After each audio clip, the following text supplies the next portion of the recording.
Chapter 18. A Taste of Normal, Spiced with Curiosity. A quiet before the next storm, Mark didn't so much sleep as collapse. A dreamless, full-body shutdown. After the adrenaline-fueled high of defying gravity and mapping the stars with his own hands, his body demanded rest in ways even he couldn't deny. Sunlight shifted across his walls, and he missed all of it. Breakfast came and went. Lunch passed like a whisper, and still he slept, cocooned in blankets, the gizmo tucked beneath his pillow like a secret he couldn't let go of.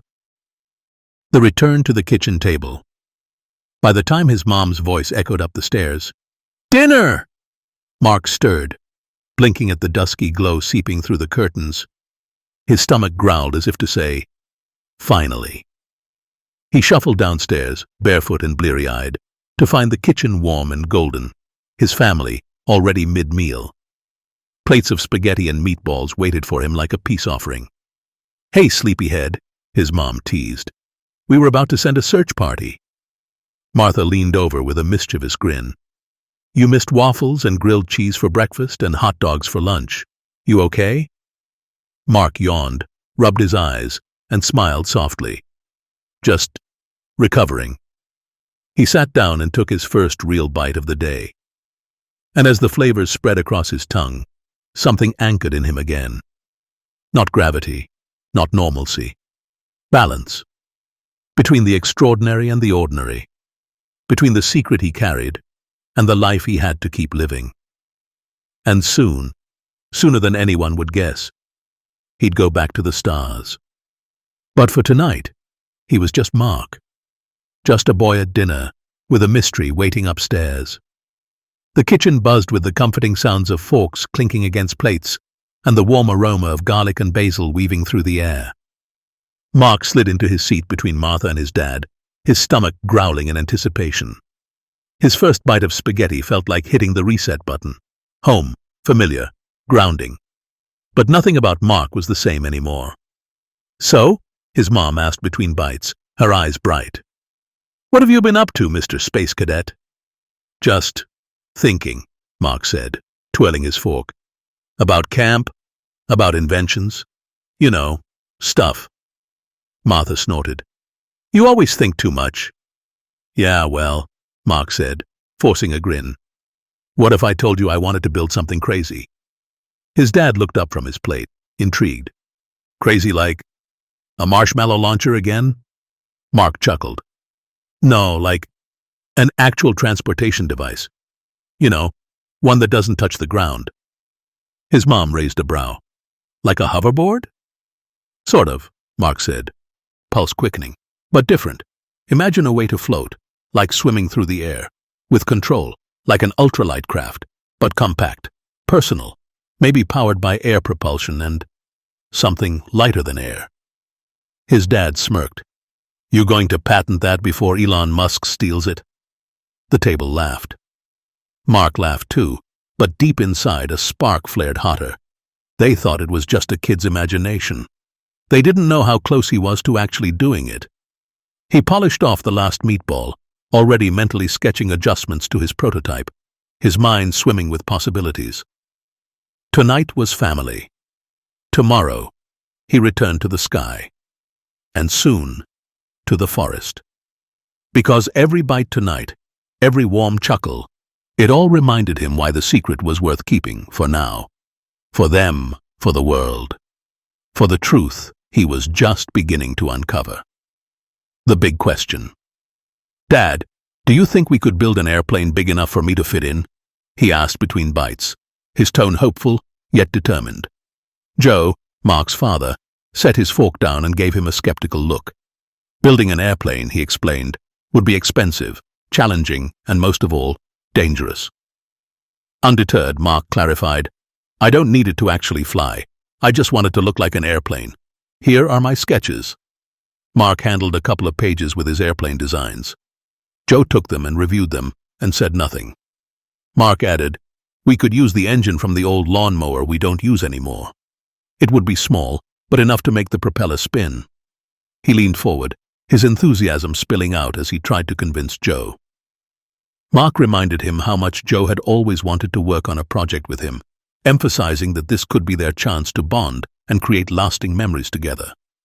"It'll be way cheaper than restoring a classic car or building a shed," Mark added, appealing to practicality. Jasmine, Mark's mom, and his sister Martha chimed in, siding with Mark and adding their encouragement. Faced with their combined enthusiasm, Joe relented, but with a few conditions. The airplane would never leave the ground. No lawnmower engine could generate enough power to lift Mark's weight. And for safety, Joe insisted that the propeller be encased in a protective cage, much like the ones found on portable fans, to avoid accidents. Mark eagerly agreed, thrilled to see the project moving forward. As dinner continued, the family chatted about designs and ideas for the plane, their excitement growing. For Joe, a former high school woodshop teacher now working at a car factory, this was an opportunity to dust off his skills and show his son what they could accomplish together. For Mark, it was the start of a shared adventure that promised creativity, teamwork, and a dose of imagination. As the family wrapped up their dinner and the last dishes were set aside, the mood in the house felt lighter and filled with anticipation. The idea of working on a project together had sparked something exciting, a rare chance for them to bond over tools and creativity. Mark, lying in bed that night, couldn't help but grin as he imagined what their homemade airplane might look like. Sure, it wouldn't fly, but it could be the beginning of something even bigger. His mind buzzed with ideas for modifications he might secretly make later, using his newfound knowledge of alien technology. Joe, on the other hand, spent the night sketching plans in his old notebook, the one he used to carry around when he taught woodshop.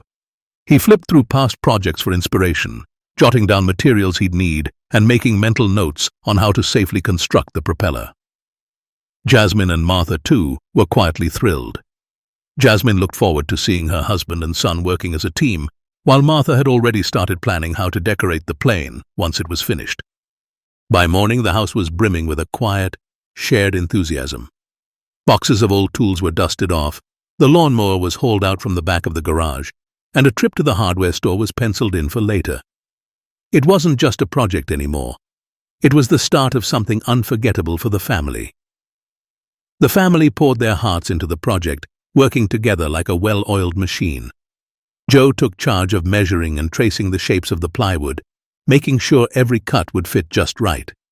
Meanwhile, Jasmine and Martha sat nearby, drawing out colorful designs to decorate the aircraft. They brainstormed everything from vibrant stripes to cartoon clouds that would make the plane look like it belonged in a movie. Mark focused on building the seat for the cockpit, using screws and fabric to make sure it was sturdy enough for him to sit in. The workshop buzzed with activity, laughter, and the occasional joke as they worked side by side. Joe couldn't remember the last time they had spent so much time together on something fun. It wasn't just about building a plane anymore. It was about creating memories. Every brushstroke, every nail down felt special, and they soaked in every minute of the experience. By the end of the day, the airplane was complete. It stood proudly in the center of the garage, a combination of hard work and family creativity. Jasmine, who loved capturing every moment, had been snapping photos all day. From the first pencil sketch to the final screw, she made sure the whole process was documented. She even had everyone pose next to the finished plane, like they had just built the world's greatest invention. It took them a couple of days to complete the project. Then came the big test. Joe explained how to start the lawnmower engine. "You have to squeeze the rubber pump a few times," he told Mark, "and then pull the cord quickly. The engine will roar to life." Mark followed the instructions, his hands trembling with excitement. As the engine sputtered and then started, the propeller began to spin, safely encased in its protective cage. Joe showed Mark how the simple ailerons they had added to the plane could be moved to mimic steering through the air. Mark couldn't hold back his emotions. He jumped up and hugged Joe tightly, thanking him not just for the plane, but for taking the time to do this project with him. The rest of the family watched with warm smiles, proud of what they had accomplished together. To celebrate, they piled into the car and headed to their favorite burger place. Over plates of fries and shakes, they laughed and talked about the highlights of the day, already thinking about what project they might tackle next. It wasn't just a plane they had built. It was a memory they would treasure forever. Chapter 19. Testing and Recovering Time. After dinner, the house was filled with the quiet hum of exhaustion. One by one, Mark's family said their goodnights and drifted off to bed. But for Mark, the night was far from over. He lay in his room, staring at the ceiling, waiting for the perfect moment to test the gizmo on the plane. Midnight arrived, and the stillness of the house signaled it was time. Moving with practiced caution, Mark crept out of his room, pausing to peek into his parents' room. His mom and dad were sound asleep, the faint sound of his dad snoring giving him some reassurance. Next, he checked on his sister Martha, whose breathing was steady and calm. Confident that no one would wake up, Mark slipped into his clothes, grabbed the gizmo, and made his way to the garage. Inside, Mark worked quickly, tying up 2 gasoline containers to ensure he had enough fuel for his trip. His hands trembled with both excitement and nerves as he attached the gizmo to the plane, watching in awe as the device activated and enveloped the craft in its anti-gravity field. The plane became completely weightless, floating just inches above the garage floor. Mark grinned. This was it, his first chance to put everything to the test.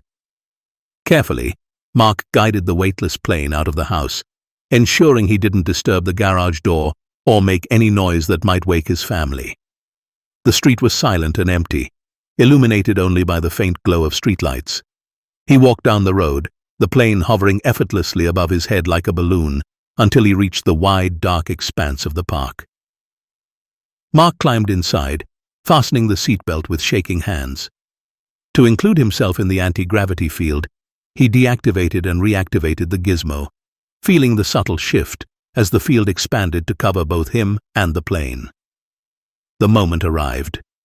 Mark ignited the engine, the small lawnmower motor sputtering before roaring to life. The propeller began to spin, and slowly, Mark lifted off the ground, cruising through the air for the first time. His cell phone served as his only navigation tool, guiding him toward the camp's coordinates with its glowing map. The thrill of flight was exhilarating, but doubts nagged at the edges of his mind. What if the gizmo ran out of power? He hadn't considered that possibility. He tried to push the thought aside, focusing instead on completing his mission.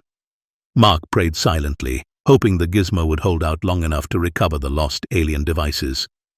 The fate of his adventure, and perhaps much more, rested in his hands. Finally arrived. After what felt like an eternity, Mark finally reached the coordinates where his troop had set up camp days before. The familiar clearing greeted him, cloaked in darkness, but the sense of urgency in his chest pushed him forward. Carefully, Mark landed the plane and tucked it into the thickest patch of bushes he could find. He couldn't risk anyone, park rangers, campers, or even early hikers, stumbling upon his only means of transportation. The plane was his lifeline, and its discovery would ruin everything. With the gizmo in hand, Mark began retracing his steps, piecing together the path he had taken during his first encounter with the portal. It wasn't easy. The forest had changed subtly in the time since he last wandered through it, and every shadow seemed to shift as his flashlight moved. A few times, he stopped in frustration, questioning if he was heading in the right direction. But determination kept him going. Eventually, he found the clearing, the open space where the portal had appeared. Mark felt a rush of adrenaline as memories flooded back. This was it. Mark wasted no time, heading in the direction where he had last seen the gizmos roll away. His flashlight cut through the darkness as he searched the ground, moving quickly but thoroughly. The beam landed on something against a small rock at the bottom of a slight hill. His heart leapt as he approached. There they were, the 2 gizmos, still lying in the same spot. He crouched down and scooped them up, their surfaces cool and smooth in his hands. His curiosity begged him to inspect them immediately, but as he glanced at his watch, reality struck. It was already 4 a.m. Time was slipping away, and he had to get home before anyone noticed he was gone. With a resigned sigh, Mark slipped the gizmos into his backpack and hurried back to the bushes where his plane was hidden. Carefully, he pulled it out, climbed in, and reactivated the gizmo's anti-gravity field. As he ascended through the dark sky, His mind raced, not with the thrill of his discovery, but with a new challenge. The lawnmower engine was slow and inefficient, and Mark knew he couldn't rely on it for much longer. He pushed the plane as fast as it could go, silently vowing to replace the engine with something bigger and more powerful. Mission successful. The night wasn't over, but Mark felt the weight of the day's adventure pressing against him. The gizmos were now his responsibility, and with them came a host of new questions and dangers. But for now, his priority was to make it home undetected. There would be time to plan his next move. As the first rays of sunlight spilled across the horizon, Mark slipped back into the garage with as much care as he had taken earlier in the night. He repositioned the airplane exactly as it had been and tiptoed up to his bedroom, finally collapsing onto his bed. Exhaustion washed over him, but his excitement kept his mind racing until sleep finally claimed him. Chapter 20. The Two New Gizmos. By the time breakfast rolled around, Mark struggled to drag himself out of bed. His eyes were heavy and his movements sluggish as he stumbled into the bathroom to brush his teeth and splash cold water on his face. Downstairs, the aroma of freshly cooked eggs and pancakes filled the air, but the kitchen was alive with a different kind of energy. Jasmine was rushing around, preparing for Martha's friend's birthday party, while Mark quietly joined the family at the table. When Jasmine asked Mark if he was coming to the party, he seized the opportunity. "I think I'll stay home and work on the airplane some more," he said, trying to sound casual. Jasmine, busy with last-minute preparations, simply nodded and moved on with her tasks. Soon after breakfast, Martha left with her mom for the party, and Joe headed out to visit his brother, Uncle Morris, leaving Mark home alone. Mark leaned back in his chair and thought about Uncle Morris. He was the perfect person to trust with something as strange and extraordinary as the gizmos. Intelligent, discreet, and always open-minded, Morris shared Mark's fascination with sci-fi, often indulging in long conversations about theories and stories that stretched the boundaries of reality. But with Joe going to see Morris along with Joe wasn't a good idea. There was no way Mark could talk to him, at least not yet. For now, Mark decided to keep everything to himself and focus on inspecting the gizmos alone. As soon as everyone left, Mark locked himself in his bedroom, his mind racing with excitement. He pulled the first gizmo out of his backpack, examining its sleek, alien design. Unlike the anti-gravity device, this one seemed less thrilling at first glance. But Mark was determined to uncover its secrets. It had only 2 buttons, and as he pressed the first one, the gizmo suddenly clung to his arm, as if it was magnetic, and his arm was made of metal. The sensation startled him, but the real surprise came when he pressed the second button, a shimmering distortion. The vanishing act. Mark watched in stunned amazement as the world twisted around him, light bending in an impossible seamless ripple. Then, he was gone. Or at least, he looked gone. He turned his hands over, but there was nothing to see. His fingers, his arms, his own reflection vanished into thin air. The power of the cloaking gizmo. He wasn't just hidden in shadows. He was erased. A ghost. A phantom. No one, not his parents, not the aliens, not the world itself, could see him. It was the perfect camouflage, the ideal tool for a species that collected specimens unnoticed. And Mark realized instantly, this wasn't just technology. It was strategy. The aliens had used this to move through Earth unseen. How long had they been watching? Time to test it. For one electric moment, he forgot everything else. The portals, the ship, the risks. This was just too much fun to ignore. Grinning, Mark activated the latch, the cloaking device magnetically snapping into place just as the other gizmos did. He felt weightless, untouchable. And now? Now it was time to push it further. He stepped outside, the cool night air rushing around him, the first test of what it meant to be truly unseen. The invisible prankster. Mark couldn't resist. His heart pounded with excitement as he adjusted the cloaking gizmo, feeling the familiar cool shimmer ripple over his body. He was invisible, truly invisible. And it was time to have some fun. Instead of sneaking into restricted areas or pulling off some criminal stunt, Mark had a better idea. The town had an old fountain square where street performers gathered, tourists wandered, and locals took evening strolls. Tonight there was a magician, one of those over-the-top guys with a dramatic cape, pretending to summon objects out of thin air. Mark grinned. With his cloaking device active, he became the unseen assistant. The unbelievable show. The magician announced, "And now, I shall summon an object from thin air." He dramatically waved his hands, but Mark saw the trick for what it was. The magician had a coin hidden in his sleeve, ready to flick into his palm. Only, before he could do it, Mark silently reached in and took it. Poof! Gone. The magician froze. The crowd gasped. "What the?" Mark placed the coin gently onto his shoulder without a sound. The magician reached for his sleeve. Nothing. He checked his pockets. Nothing. And then, his eyes landed on the coin resting on his own shoulder. The crowd roared with amazement. The legend begins.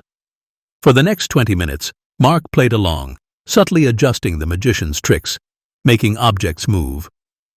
The magician was speechless, but played into it like a pro, declaring, "Ladies and gentlemen, I appear to really be able to move things with my mind. I was going to move the coin with a very tiny string, but I can actually do it, for real." At one point, Mark even lifted a floating deck of cards mid-trick, sending the audience into pure chaos. People cheered, clapped, filmed on their phones, convinced they had just witnessed actual magic.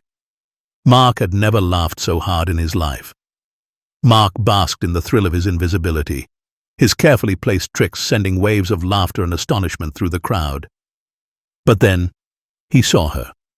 Unlike the others, cheering, clapping, reacting, she just stood there, watching, not at the objects shifting mid-air, at him. The unexplainable stare.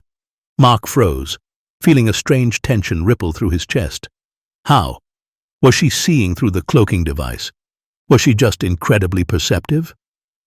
There was something about her, something he couldn't place. Her features were striking, sharp, yet delicate, like someone who didn't quite fit into the expected mold of any particular place.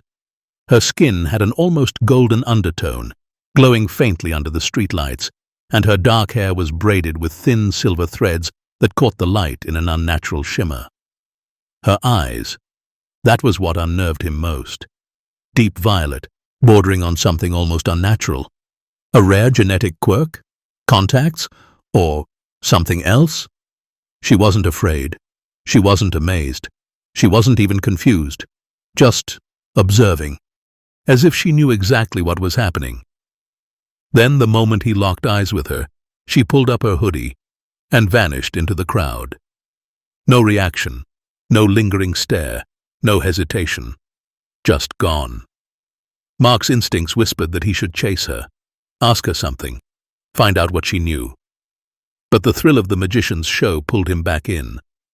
The moment slipped away, and as he continued manipulating the spectacle, his mind tried to push her out of his thoughts.